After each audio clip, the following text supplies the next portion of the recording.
Could the Denver Broncos possibly begin a rebuild in the middle of this season? We'll take a look at what that looks like and what it may require here for the Broncos. You're going to get that much more in today's brand new episode, Locked on Broncos. You are Locked on Broncos, your daily Denver Broncos podcast. Part of the Locked on Podcast Network. Your team every day. Could the Denver Broncos potentially begin a rebuild during the middle of the 2023 NFL season? That's one of the things we're going to take a look at on today's brand new episode of Locked on Broncos, your daily Denver Broncos podcast, part of the Locked on Podcast Network, your team every day. Thank you so much, everybody in Broncos Country, for tuning in once again, making us your first listen of the day every single day. I'm Cody Roark, Broncos reporter from Mile High Sports, joined alongside, as always, by Sayre Bedinger, site expert, predominantlyorange.com. Today's episode of the show is brought to you by our friends over at the Gametime app. Download the Gametime app, create an account, and use code LOCKEDONNFL for $20 off your first purchase. Last-minute tickets, lowest price, guaranteed. Sayre here. We got another conversation that we're going to begin. Obviously, it's a short week here for the Broncos as they're going to have to turn around, play the Kansas City Chiefs on Thursday Night Football with Denver sitting at 1-4. A lot of fans. We got a lot of comments on our last YouTube video. We did the post-game report of the Broncos aftermath against the Jets. And fans are at this point, right? We talked about it maybe early, even after the Washington game or even after the Miami Dolphins game. But now I think more so fans are just overly frustrated and there's not a lot of optimism for them to see, like, you know what? I just don't see the vision, right? And certainly understandable. Denver has not provided that luxury here. So I wanted to take a look maybe at a scenario we could talk about here on the show. I think it's great conversation and fans are more than welcome to get involved in the conversation. If you're watching us on YouTube or if you're listening to us to wherever you get your podcast, make sure you stay involved here in the show.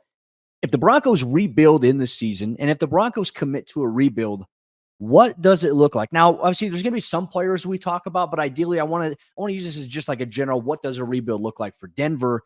And first things, part of that, too, I think you have to look at maybe where Denver's at right now at quarterback, right? With Russell Wilson, the massive contract that they have, that's obviously one player we have to talk about because of how much he's getting paid here. And if you rebuild, what does that look like? Is Russell Wilson, in your opinion, could he be part of a rebuild here in Denver where he's part of it? I think there's at least a chance of it, right? I mean, I think a lot of folks want to say, no, you got to just wipe the slate clean, got to just start over. But things don't really work like that in the NFL when you've already got guys on the books contractually. So the only way that I would see Russell Wilson not being part of a rebuild, Cody, at this point, at least for the short-term piece of the rebuild, is if the Broncos are able to get somebody like Caleb Williams or Drake May at the top of the NFL draft. Now, if that happens, then you do try to trade Russell Wilson to the highest bidder and you try to make that deal and you try to get that contract off the books. But unless that happens, I feel like Russell Wilson is beneficial to a rebuild with the way that he's playing right now in a couple of different ways. Number one, he's playing well enough right now to where I think he elevates the level of play of some of those young players around him. We're seeing guys like Brandon Johnson are stepping up and Jaleel McLaughlin. And I know that doesn't all necessarily directly have to do with Russell Wilson, but I think he does help in terms of, hey, you're bringing in all these young players at other position groups, a veteran quarterback like that. Kind of what really worked for him, I think, in Seattle, right, is where all these young skill players are coming in after Seattle won the Super Bowl. Now this is kind of Russ's team. He's the leader, and these young guys are following the lead. I think a similar thing could work for the Denver Broncos if they're not able to get one of those big-time stud quarterback prospects. Well, when you think about it this way, right, because I know a lot of fans said, well, they should just trade Russell Wilson. Folks, here's the reality of the situation. What team out there right now in the NFL is going to take on that contract?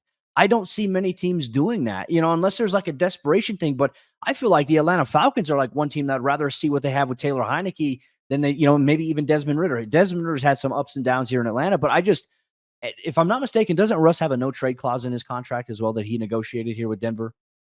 Yeah, I'd have to look on that, Cody. Yeah, I can't remember like if he kept does. it or he may if it's carried over.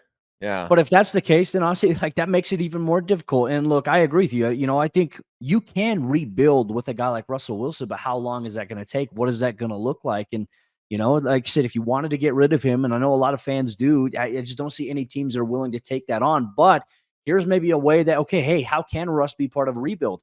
Well, Sayre, part of it would be maybe being open to restructuring his deal. Like if Denver is going to embrace a rebuild here, does Russ want to be part of that, right? And if he does, if he's like, you know what, I think we can do some things with these young guys, and obviously if we get better positioning, whatever it may be, maybe he has that belief and that vision, because Russ isn't the type to just quit. He's not that type of guy, contrary to what many fans think there.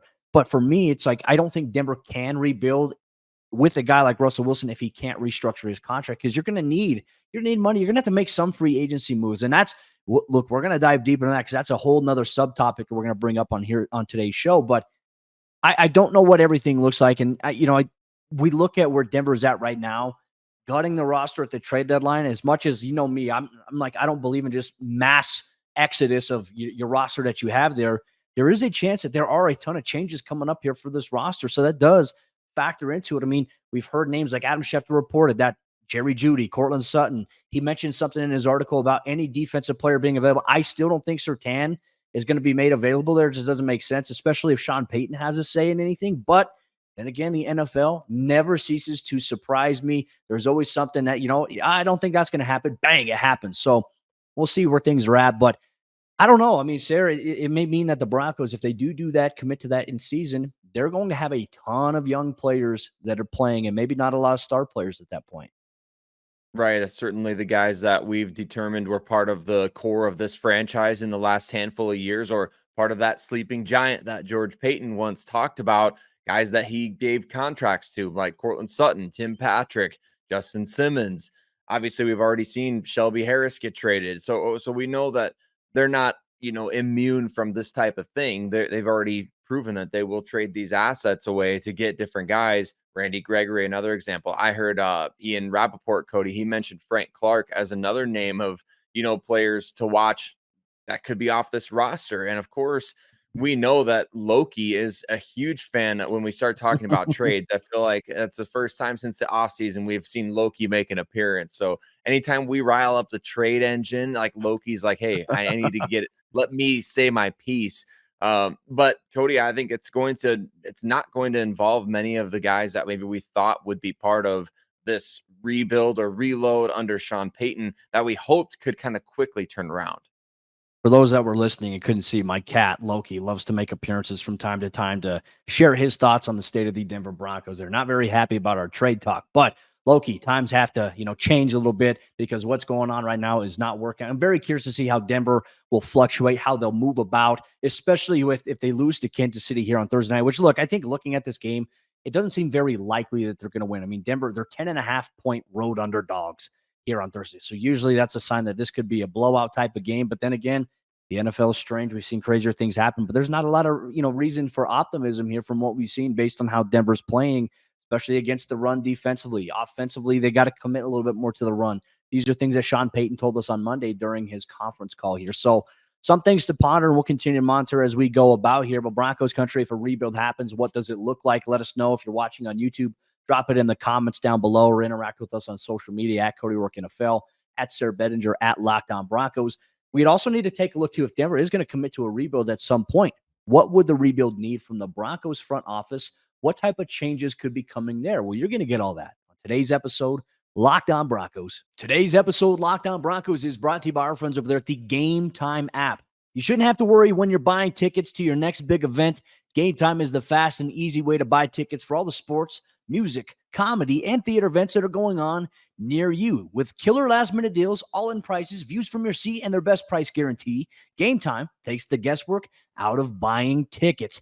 Gametime is the only ticketing app that gives you complete peace of mind with your purchase. You get to see the view from your seat before you buy it, so you know exactly what to expect when you arrive. If you're traveling to Arrowhead Stadium or GEHA Stadium this week to watch the Broncos and Chiefs on Thursday Night Football, you can see exactly what your seat view will look like directly inside the Gametime app. They have all-in prices to show your total up front, so you know that you're getting a great deal without any of the hidden fees. And you can buy tickets in seconds with just 2 taps.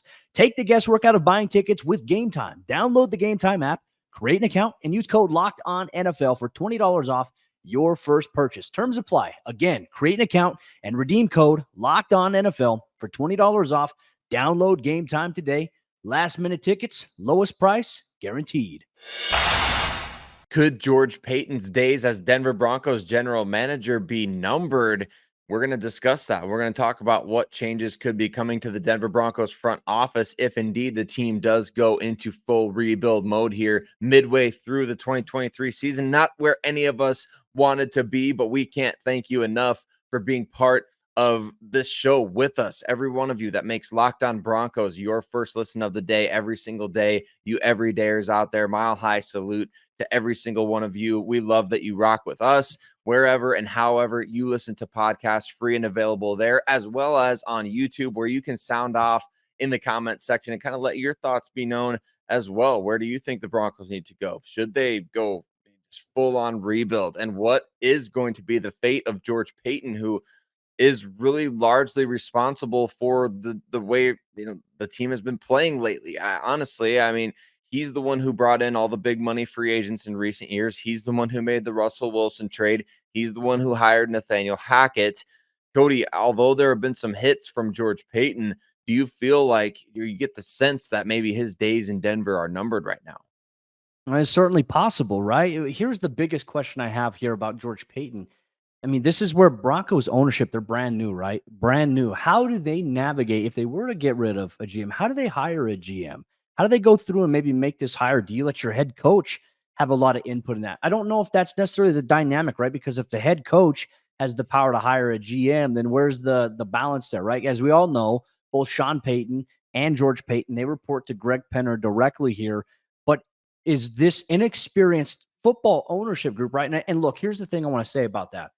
They're very inexperienced in how the football world is kind of working in a sense in terms of this construction piece of a roster, building it, but they understand the fan experience. They understand the business side, but they're still learning the football side every single day, right? So there is some experience in that you have to ask these questions here. Will they know how to navigate a rebuild? And if so, like, who do they consult? Like, but I don't know if Peyton Manning's the guy to ask. Peyton Manning obviously loves football, but I don't know if he necessarily knows how to navigate a rebuild. Like, how does Denver do this? And look, while George Paton has obviously had some hits, he's had some misses and some critical misses here. This dates back way before George Paton, though. This also somehow still falls on some of the decisions that John Elway made in his previous tenure, Joe Ellis when they were here. This isn't just a 3-year stretch. This is a 5 to 6 year stretch of decisions that now have the Broncos exactly where they're at. And that's a lot of time that you unfortunately can't make up here. And now it's like, hey, it may take that much time to get to where the Broncos are at. But this is the thing about rebuilds that are scary. And I feel like it's a very valid conversation to have here with you, with fans. There's no guarantee a rebuild's going to work, right? But then again, we've been sitting here and look, I see both sides of it. While you worry on one hand, there's no guarantee it's going to work. There's how the Broncos have done it has not worked either, right? Not they're like retooling, reshedding a little bit. They haven't embraced the full on rebuild. And so for me, it's like you need to make sure you do it the right way. And I don't know if the Broncos have the pieces in place because of the lack of football experience inside the ownership group where they can navigate a rebuild. Like that to me is the biggest question. If you get rid of George Paton, who are you going with? What does that look like? Is the guy that you're hiring, what's his previous track record? Is it someone who's going to be a first-time GM, or is it someone who's been a GM before? And I think we have to compare and contrast maybe how they were in those situations. That to me, I think, is very, very interesting. And, I think a lot of people talk about how do George Paton and Sean Payton work together. I mean, they're in contact with each other 24/7. They visit each other in each other's offices very constantly at the team facility. I mean, they're navigating this, but it's tough because here's also the thing, like Sean Payton himself, he went out in free agency. He wanted certain guys, went out and got them. And those guys, unfortunately, are not performing well to the standard either in which you signed them. Sean Payton told us directly that he felt like they could have been much better at offensive tackle here in this last game. That tackle play was a little bit of a problem for them. So I don't know, Sayre. Like, is Sean Payton in over his head a little bit as well? And did he sign on to do a rebuild? I don't know if he did, but I don't know how the whole dynamic will work if that's the case. Well, when you sign on for, 18 plus million a year, or what is rumored to be 18 plus million a year, you sign on to do whatever is asked of you at that point. And I think for Sean Payton, he has to embrace whatever this team needs. Like you signed up to be the head coach of the Denver Broncos. If that necessitates a roster rebuild, then all the clout in the world that Sean Payton has, he's got to maybe take a slice of humble pie and say, all right, let's get this roster right. And you can do that quickly in today's NFL. It's not necessarily always going to be a I use the Cleveland Browns as an example because they feel like they've been rebuilding since 1999, but they are kind of that nightmare scenario of like, oh my gosh, if we start rebuilding, you may never stop. You may never get to contender status again. But you see quick rebuilds. You see the Cincinnati Bengals just in that same division are another Detroit example of Lions. getting the Detroit Lions, a great example. And as far as your question of who would be the GM, I hear a lot of rumors about Ryan Pace, who there's the bad taste in everyone's mouth about, you pass on Mahomes in the Chicago. 2017 draft, but yeah, back in Chicago when he was with the Bears, but he was much, much better on the personnel side of things, like in the pro scouting area than what we've seen from George Payton. So while there's benefits to both sides, remember the Chicago Bears with Mitchell Trubisky were in the NFC Championship game back in 2018 largely because of their pro scouting department and a lot of NFL draft hits that they had. So there are different things. It's got to be somebody with a working relationship though with Sean Payton, somebody who's willing to defer to him at the end of the day and say, all right, that's the guy you want to go with. That's where we're going. But he needs people who are better in terms of pro scouting and in terms of high draft choices. The Broncos right now feel like a team, Cody, to me, where they just need more, as George Payton has put it, they need more darts. They're not a team that can afford to go out and make those blockbuster trades that fans want to see to get that one piece at the deadline to say, oh, well, Brian Burns is available and he could be that piece to set the Broncos over the top. That's not where this team is really at right now. This team is at a place where they need above average or better rookie contract players all over the roster. They don't just need one star here or one star there. They need guys that can really contribute in all facets of the game. So on the one hand, I feel like it could be a relatively quick rebuild if you get the right budget-friendly free agents in the building. But on the other hand, it's kind of like you really need to start stockpiling that talent on the rookie deals. And that may be where we're talking about this big fire sale of trades coming into play. Well, and here's the thing too, as much as George Payton gets flack and rightfully so, I think Sean Payton deserves equal amount. As we kind of said, like, look at some of the guys that Sean Payton has brought in. Look, I like Mike McGlinchey a lot, but Mike McGlinchey would you say based on his contract has underperformed relative to the expectation in a sense? I think it's fair to throw that out there. I think Ben Powers has actually been very solid this season. I really do think that Ben Powers, despite his start in the preseason, I think he's actually been a solid addition there. But you have Garrett Bowles who struggled at tackle, this past week there. His contract is expiring here soon. So Denver's in a position now on the offensive line where they're going to have to make decisions. Like the O-line has to be better. And it has been, I think, a little bit better than what we saw last year, right? But obviously some issues are still happening here. And look, you make a great point. Like I think Denver, where they're really struggling at right now, and we can dive deep into this coming up here in just a minute on how long a rebuild would take. But, you use the example of a guy like Brian Burns. Brian Burns can't stop runs going through the A-gap, playing on the outside the way that he is. So a lot to consider here for the Broncos, where they're at, Broncos country. What, in your opinion, do you think the team would need from the front office? What would it need to look like? What would the dynamics be to look like? And are you concerned maybe about the overall lack of football experience for the ownership group at this point in time? Let us know if you're watching on YouTube or if you're listening wherever you get your podcast. Interact with us on social media. But we're going to ask the question here now, and we're going to dive deeper on today's episode, Lockdown Broncos. How long would a rebuild potentially take? What would the biggest needs of the team be? Well, you're going to get all that conversation on today's episode of the show. Today's Lockdown Broncos is brought to you by our friends over there at FanDuel Sportsbook, America's #1 sportsbook. And right now, you can snap into the NFL action this season with FanDuel, America's #1 sportsbook. And right now, new customers, they get $200 in bonus bets guaranteed when you place a $5 bet. Once again, you place a $5 bet as a new customer, you're going to get $200 in bonus bets, whether you win or whether you lose. And if you've been thinking about joining FanDuel, there's no better time to get in on the action than right now. The app is super easy to use, and there's a wide range of betting options, including spreads, player props, over-unders, and more. The Denver Broncos this week will travel to take on the Kansas City Chiefs on Thursday Night Football as 10.5-point underdogs on the road with an over-under sit at 50. You can get in on the action at FanDuel Sportsbook. So visit FanDuel.com/lockedon and kick off the NFL season. FanDuel, the official partner of the NFL. As we jump into the fourth quarter action on today's episode, Lockdown Broncos, just once again, want to say thank you so much to Broncos Country. Thanks for bearing with us. Unfortunately, as the Broncos go through another losing season, frustrating outcomes. We've been here before. We've all seen the same outcome. But now, look, there are a lot of things to look at here for this Broncos team. If they rebuild, that could bring some excitement, some change, but it could also take some time. So with that said, Sayre, I want to ask the question here. How long would a rebuild take? We pondered maybe what a long rebuild would look like. We pondered what maybe a quick rebuild would look like here.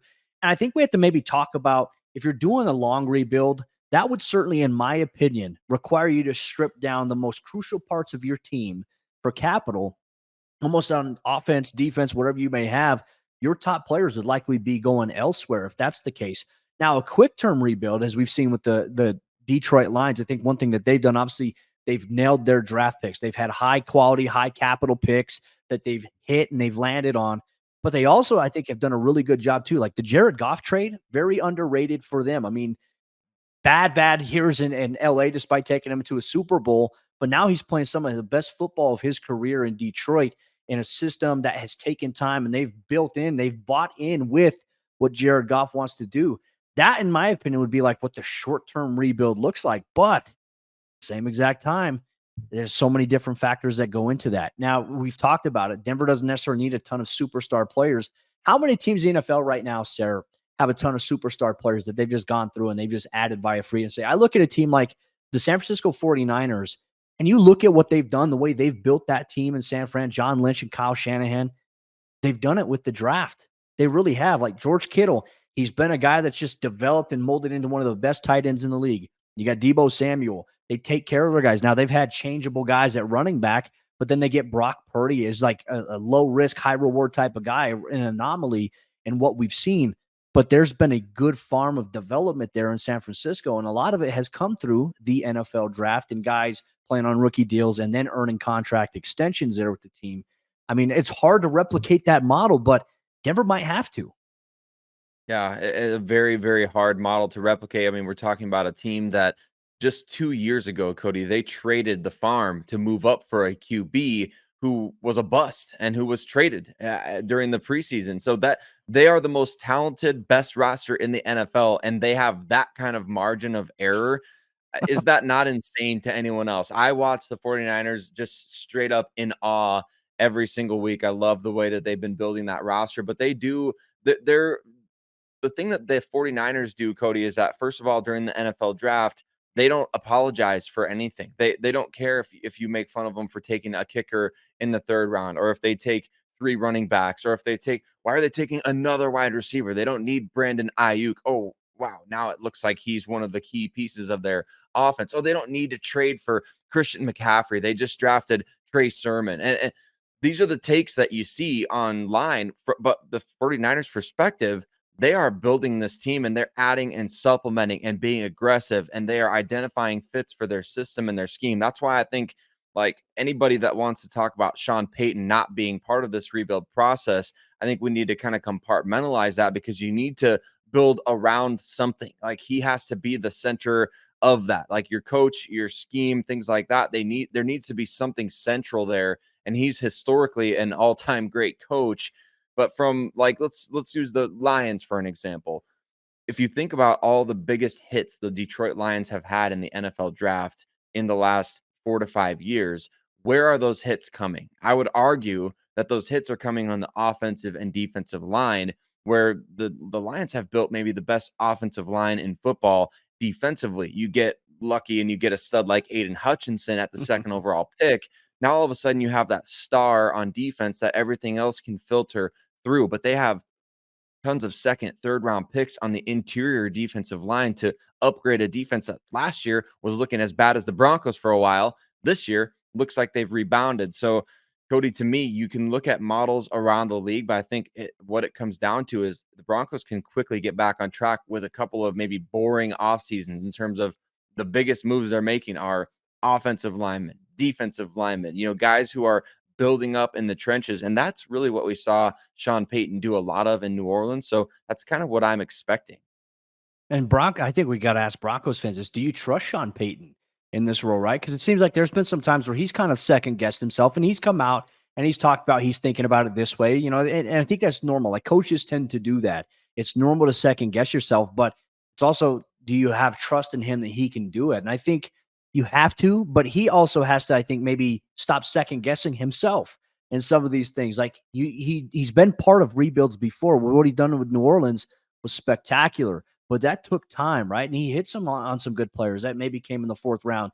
But I agree with you. Like Denver might have to have one or two boring off seasons where everyone's like, "Oh, that's not a flashy pick. I don't like that." That not flashy pick actually might be the best thing for you to do here. So I agree with you on that. And then obviously nailing it in the NFL draft. You can also tell too, Sean's okay with trading capital to, whatever it may be. I think George Paton, we saw like there were a couple looks on his face like this was a weird kind of draft for him because he's so used to getting as much capital as possible. So is that maybe where they differ, like Sean Payton, George Paton, and their vision and philosophy? I mean, you need to be in sync in that. It looks like George Paton kind of bought into a little bit of what Sean Payton was doing. Is that what's best for the team? I'm not sure. And then vice versa, there was Sean Payton and George Paton. That dynamic has to work here, and they obviously need to get better players there. You alluded to it as well. Denver has struggled in free agency with giving out big contracts to players that maybe don't deserve necessarily the big contracts because you haven't seen if they or is it worth it? Is that going to pay off? Mike McGlinchey, as long as he's been in the league and he's been very solid in his career, that's a big contract to give to a guy. And look, he's struggling right now. And that to me, I think is definitely a concern. Super, super nice guy. But is that what's going to help you win games here for Denver? I'm not sure. Well, now there's a 5-year contract that's on the table there that you can't necessarily get out of here. So they need to hit on that. But I think in your opinion, Sayre, you touched on offensive line, defensive line. Are there any other big needs of this team? Like for me, I think you have to have a really good cornerback. I think you have to have a good safety in today's NFL. But I think primarily maybe linebacker has to be a bigger priority here for Denver. Inside linebacker, right? But I'm also saying at the same time, while I look at inside linebacker, you can make a strong argument. Denver needs a guy like an Aiden Hutchinson, not a guy who's just a stand-up outside edge rusher, but a guy who can put his hand in the dirt that's just a piss missile. Denver needs a dominant guy like that can play on the interior of the D-line because right now that's where Denver's getting gashed is D-line, and it's hurting the linebacker's ability to fill. And that, to me, I think is a huge issue here. But that, I think, can be solved. Yeah, it can. You need a pass rusher that can be a difference for you in a league where so many games are decided by one score, right? We've heard Sean Payton talk about that.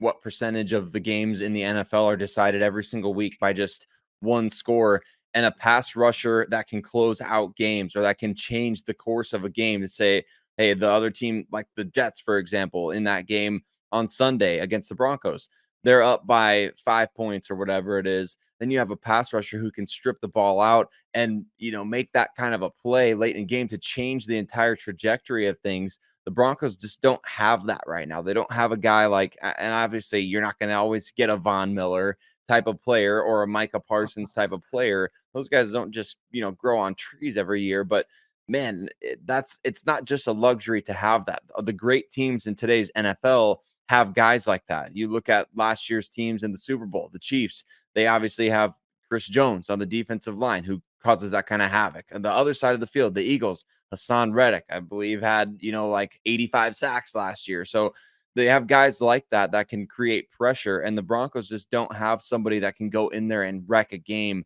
like that right now or impact one-score games. They need somebody like that they can rely on every single week to do those kinds of things and make those kinds of big plays. Broncos Country, we're always eager for your thoughts. What are the biggest needs for this team if they do embrace a rebuild in season or even after the season? And in your opinion, logically speaking, would you endure 2 to 3 years of more losing football if it means that maybe in 4 or 5, 6 years from now, the Broncos are competitive and they're in the conversation here once again? I think it's a fair question to ask here on today's episode of Locked On Broncos. But Broncos Country, thank you so much for tuning in and making us your first listen of the day every single day. Tomorrow's episode of Locked On Broncos, we'll have some practice recap for you as the Broncos back on the field for a short turnaround in preparation for Kansas City. You're going to get all that on tomorrow's brand new episode, Locked On Broncos.